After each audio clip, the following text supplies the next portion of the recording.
그날 서울지방법원 302호 법정은 고요한 긴장으로 가득 차 있었다. 판사석에서 내려다보는 한 여인의 시선이 차갑게 빛났다. 피고 박지은 씨, 증언을 시작하십시오. 법정 안. 내 부모님과 삼촌 가족이 나를 노려보고 있었다. 그들의 눈빛은 더 이상 가족의 것이 아니었다. 탐욕과 증오가 뒤섞인 야생동물 같은 눈빛. 나는 손에 쥔 서류를 내려다보며 깊이 숨을 들이마셨다. 할아버지, 할머니. 이 순간을 위해 준비하신 거죠? 내 가슴 속 상처가 다시 꿈틀거렸다. 그 상처는 오랜 세월 쌓인 배신의 무게였다. 이제 그걸 터뜨릴 때였다. 내 이름은 박지은, 32살. 불과 2달 전까지 나는 서울 외곽의 작은 초등학교에서 3학년 담임을 맡고 있었다. 월급은 300만 원 남짓, 낡은 원룸에서 사는 평범한 삶. 하지만 그 삶은 나에게 충분했다. 왜냐하면 진짜 가족이 있었으니까. 부모님과는 달리 할아버지와 할머니는 나를 조건 없이 사랑해 주셨다. 부모님은 서울 강남에서 한식 프랜차이즈 체인을 운영하며 성공한 사람들이었다. 아버지 박철민 씨는 한 끼 식사로 시작해 지금은 10개 매장을 거느린 사업가. 어머니 이수진 씨는 사교계에서 유명한 인물로 자선 모임마다 나타나 네트워킹을 하며 지위를 과시했다. 그들은 모든 걸 돈과 체면으로 재는 사람들. 지은아, 왜 교사가 돼서 고생하냐? 우리처럼 사업을 배워야지에 늘 그런 말씀을 하셨지만 나는 그들의 세계가 싫었다. 반대로 할아버지 김동환과 할머니 최영숙은 인천에서 작은 물류회사를 키워온 분들. 한 대의 트럭으로 시작해 지역 물류기업으로 성장시킨 김앤최 로지스틱스. 그분들의 집은 여전히 소박한 2층 주택, 10평 남짓 정원이 딸린 그곳에서 매주 일요일 나는 모험의 날을 보냈다. 부모님은 주말 파티로 피곤해 누워 계실 때 할아버지는 나를 데리고 인천항을 산책하며 사업 이야기를 해주셨다. 돈은 도구야, 지은아. 망치처럼, 톱처럼. 그걸로 뭘 짓느냐가 중요하지. 할머니는 부엌에서 김치를 담그며 덧붙이시곤 했다. 사람의 가치는 가진 게 아니라 주는 거란다. 그분들은 말뿐이 아니었다. 부유했지만 낡은 현대 트럭을 15년째 타고 다니셨고 지역 장학금을 익명으로 후원하셨다. 내가 교사가 되기로 했을 때 부모님은 창피하다고 하셨지만 할아버지 할머니는 작은 파티를 열어주시며 세상에서 제일 중요한 직업이라고 칭찬해 주셨다. 시간이 지나면서 부모님과 할아버지 할머니 사이의 갈등이 깊어졌다. 매번 모임은 돈 얘기로 끝났다. 부모님은 새 매장 투자금을 요구하시고 삼촌 김태우는 확실한 투자 기회라며 돈을 빌리려 들었다. 조카 민주는 의대 학비를 대달라고 조르기 일수. 할아버지 할머니는 늘 조용히 듣고 정중히 거절하셨다. 그 침묵 속에 쌓인 상처를 나는 느꼈다. 할머니가 마지막으로 나와 나눈 대화는 아직도 가슴을 저민다. 사고 일주일 전 할머니 집마루에 앉아 해가 지는 걸 보며 할머니가 내 손을 잡으셨다. 동환이랑 나 영원히 잊진 않을 거야. 지은아, 우리가 가면 복잡해질 수 있어? 하지만 너는 우리를 돈이 아니라 사람으로 봤지? 그게 얼마나 소중한지 알아. 나는 그런 말씀 마세요 라고 했지만 할머니는 그저 미소 지으시며 화제를 돌리셨다. 그 미소 뒤에 숨긴 슬픔을 나는 몰랐다. 사고는 갑작스러웠다. 인천 시내에서 음주 운전자가 신호를 무시하고 돌진했다. 할아버지 할머니는 현장에서 돌아가셨다.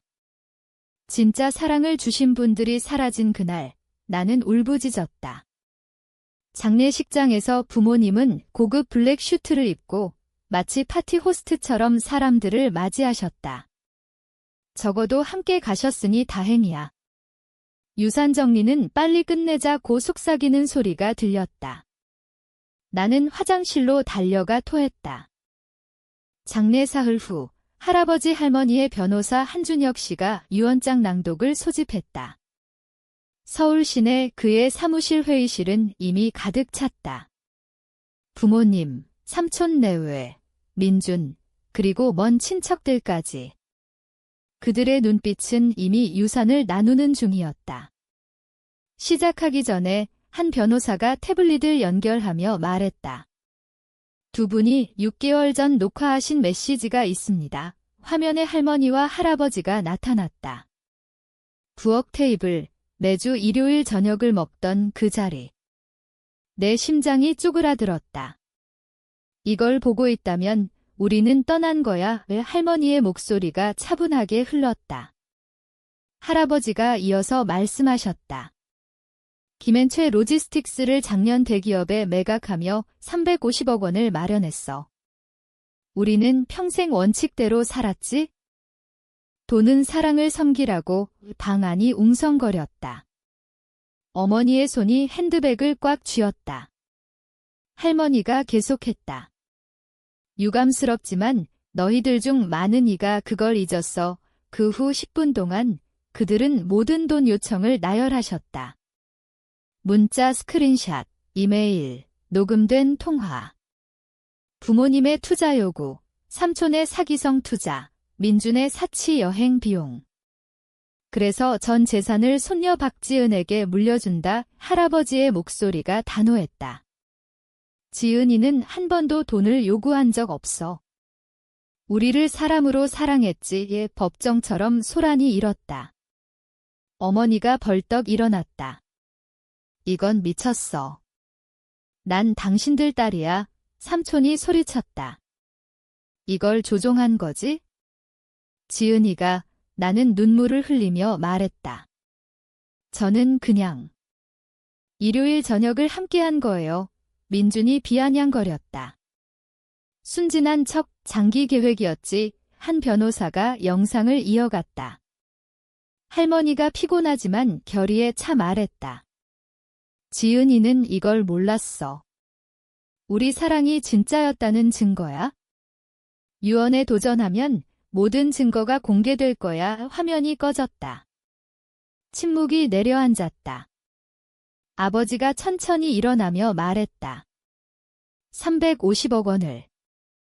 초등교사에게 어머니가 나를 노려보며 말했다. 내일 우리 집으로 와. 가족회의야. 그들의 시선은 독이었다. 사무실을 나서며 한 변호사가 봉투를 주었다. 너만 위한 거야? 조심해. 다음 날 부모님 집에 도착했다. 원형 진입로에 차들이 가득. 그들은 거실에 모여 전쟁을 준비한 듯 했다. 드디어 왔군. 어머니가 자리를 권하지 않았다.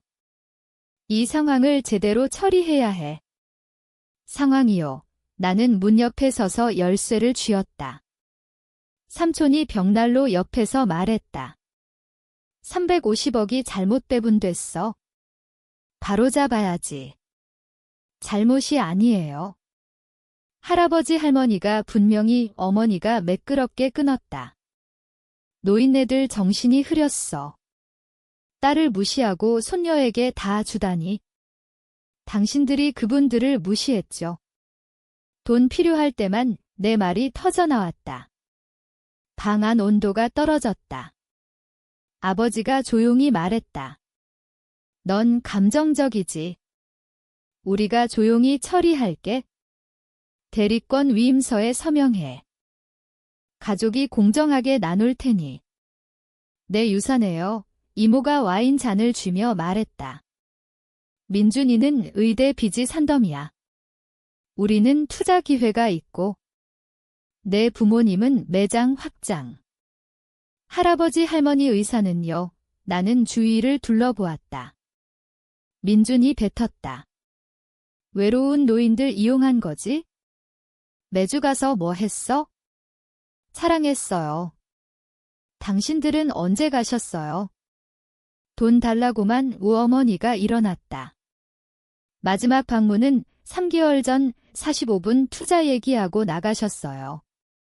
민준이는 2년 전 크리스마스 이후 안 갔고 아버지가 소리쳤다. 그만. 서명하거나 힘들어질 거야. 협박이세요? 현실이야. 내 원룸. 우리 회사 소유. 차 보험도. 학교. 교장 선생님과 친해. 기부 덕에 어머니가 다가왔다. 지은아, 350억은 내게 너무 커 기를 거야. 당신들처럼요, 뺨을 맞았다. 불타는 아픔. 48시간 줘, 서명하거나 다 잃어. 소송으로 끌고 갈게. 삼촌이 폴더를 내밀었다. 넌 20억 가져. 나머진 공정 분배. 할아버지 할머니는 안 이겨요. 민준이 말했다. 죽었어. 신경 안 써. 나는 도망쳤다. 손이 떨려 차 문을 겨우 열었다. 곧 메시지가 왔다. 집주인으로부터 퇴거 통보. 교장으로부터 긴급 미팅. 그들은 진심이었다. 전쟁이 시작됐다. 시간은 흘렀고 나는 무너질 뻔했다. 할아버지 집에 앉아 울었다. 그 집은 그대로였다. 할머니 안경, 할아버지 십자 말풀이, 한 변호사 전화가 왔다. 회의 소식 들었어. 사무실로 와, 짐 싸, 원룸 가지 마. 20분 후 그의 사무실에서 차 한 잔을 쥐었다. 할머니가 예측하셨어.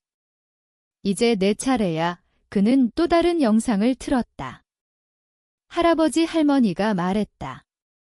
지은아, 그들이 협박할 거야. 하지만 우리는 준비했어. 증거를 모았지? 세금 탈세, 증권 사기, 횡령. 그들의 범죄야. 보호하기 위해 내 눈물이 흘렀다. 이걸 왜? 너를 지키려. 복수는 아니야. 정의야. 그날 나는 사립탐정 이수연을 만났다. 할아버지가 고용한 사람. 그녀는 증거를 보여줬다. 부모님의 세금 탈세 증빙, 삼촌의 폰지 사기, 민준의 마약 처방 남용. 이걸로 그들을 막아오. 하지만 상처가 컸다. 가족의 배신은 가슴을 찢었다. 침묵 속에서 나는 계획을 세웠다. 복수는 내게도 대가를 치르게 했다. 불면의 밤, 의심, 고독. 부모님은 기다리지 않았다. 내 원룸에 쳐들어와 물건을 뒤졌다. 학교에선 정신불안정 소문이 퍼졌다.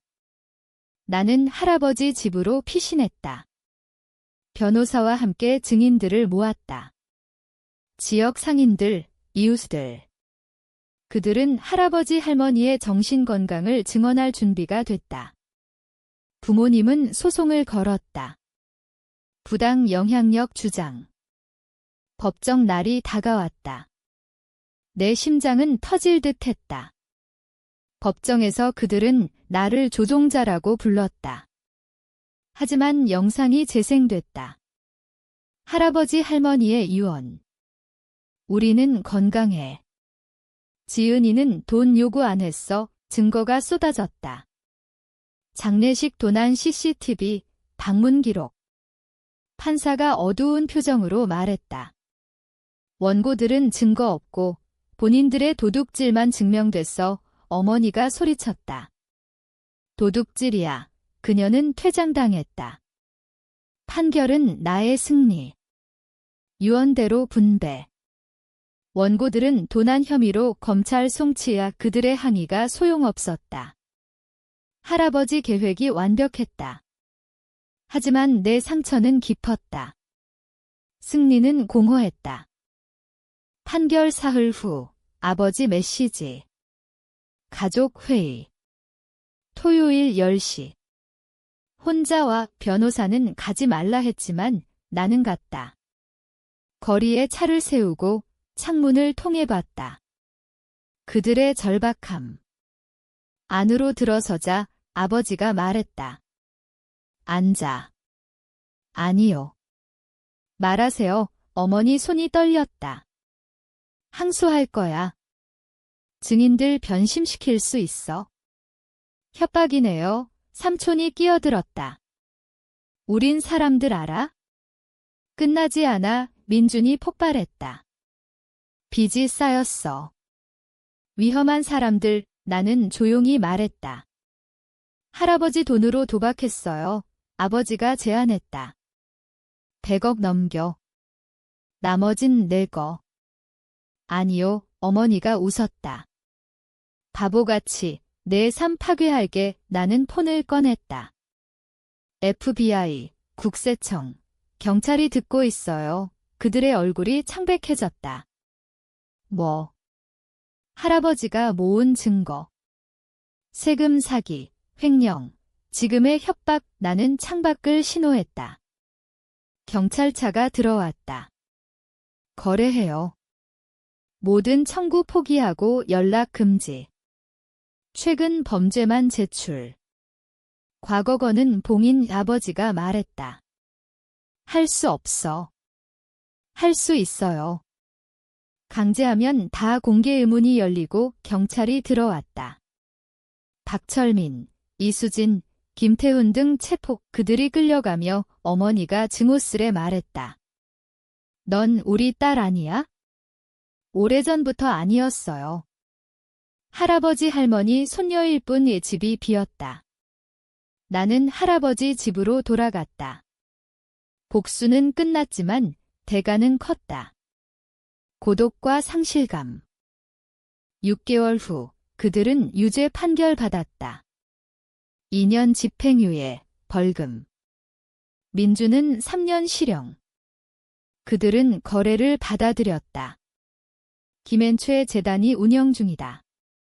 학교 컴퓨터실 후원, 교사 장학금, 아이들 급식비. 매번 서명할 때 할머니 목소리가 들린다. 돈은 도구야. 나는 교단으로 돌아갔다. 소문은 있었지만 아이들은 상관없다. 내가 웃으며 생일을 기억해주는 게 중요하다. 할아버지 집은 안식처. 이수연이 마지막 편지를 가져왔다. 지은아, 너는 강했어. 돈으로 세상을 나아지게 해. 우리 유산은 사랑이야. 그 편지를 액자에 걸었다. 이제 나는 안다. 복수는 파괴가 아니라 해방. 가족의 배신은 나를 자유롭게 했고 그 대가는 성장이었다. 할아버지 할머니, 감사해요. 당신들의 방식으로 살겠어요.